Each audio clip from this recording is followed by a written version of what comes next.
There's some red flags when selling a tenanted property in Ontario that I want to go over with you guys. My name's Daniel Hale. I'm a real estate agent in Ontario and I work with a ton of landlords, which means I have sold a ton of tenanted properties.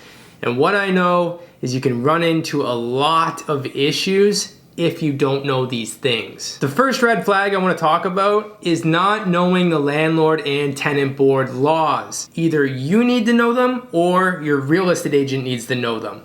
But if you just jump into selling a tenanted property and you don't know these laws, you could get in a lot of legal trouble. There's a lot of guidelines that you need to follow. For example, a lot of people think they can just kick the tenant out when selling the house so that they could sell it vacant, but that's actually the furthest thing from the truth. The tenant has the right to stay during the sale. They also think that they can just sell the property to anybody. Again, that's far from the truth. If they're an investor, they have to assume the tenant. If they're moving in for personal use, then yes, you can evict that tenant. You have to serve them notice properly. There's a lot of things that you can and cannot do. Now, of course, the landlord has rights during the sale of the property, and so does the tenant.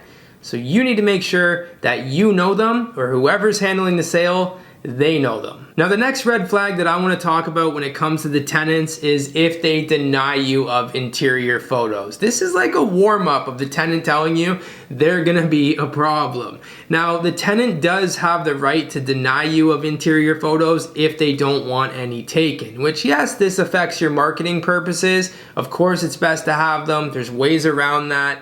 But if they do that, you need to start to realize they're likely going to cause some issues and have other further requests. So keep an eye on this red flag. Now, the next red flag when it comes to the tenant is letting them decide the showing schedule. This is something that you cannot have happen. If they try to decide the showing schedule, you need to make sure that you put your foot down on this unless they're cooperating with you for everything. The rule is in the landlord and tenant board that you can show the property Monday to Sunday between the hours of 8 a.m. to 8 p.m. as long as you give the tenant 24 hours notice. If you don't, then of course they can deny that showing. Now, if you do, you have the right to do the showing, move forward and show the property. But if they ask you for a showing schedule, the only way you should do that is if they cooperate with you on the sale, such as allowing you photos, and you guys feel like you're actually working together. But if they're not and they put their foot down on everything, do not let them decide the showing schedule. Now, the next red flag, which I kind of touched on, is not knowing who you can sell the property to. This is a massive red flag, and this is actually what puts most people in trouble with the landlord and tenant board. And I've seen a lot of lawsuits and issues when people don't know who they can sell the property to. They'll sell the property to an investor or somebody that's buying the property with a numbered company, which is a corporation, and they think that they can evict the tenant for that person to take possession of the property, which they can't. And then the tenant knows this, and at closing, they refuse to leave, and now you can't close on the property, and the buyer is upset, and it leads into a big mess, and there's financial loss on the buyer's side because of this. Now, the next one is the tenant asking you for a high cash for keys amount. Do not do it. There has to be a reasonable cash for keys amount. And believe it or not, I've sold a lot of properties even from this channel that tenants have asked me for $30,000, $40,000, $50,000 from the seller to move out. This is just absolutely crazy, and it's never going to happen. It would have to be an insane situation for that to happen. It has to be a reasonable cash for keys amount for you guys to work together and actually do that. But if it becomes 40, 50 grand, a lot of times what happens is the landlord would rather work with the buyer to give them a little bit of a reduced purchase price for that person to wait for the landlord and tenant board hearing and actually get them evicted.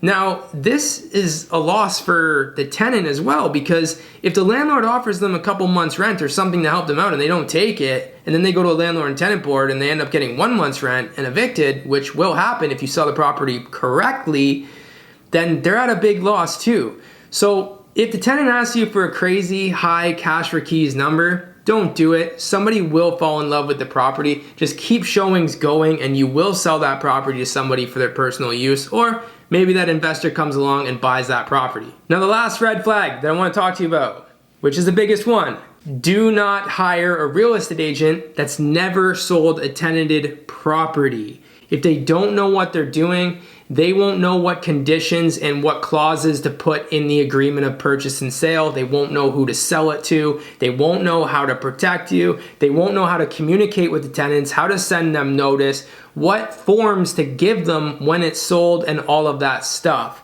So make sure you hire somebody in Ontario that has done this before. And my team and I have done this hundreds of times. We'd be more than happy to help you. If you're looking to sell your tenanted property, just shoot me an email, send me a text, or give me a call, and I'll be happy to chat with you guys.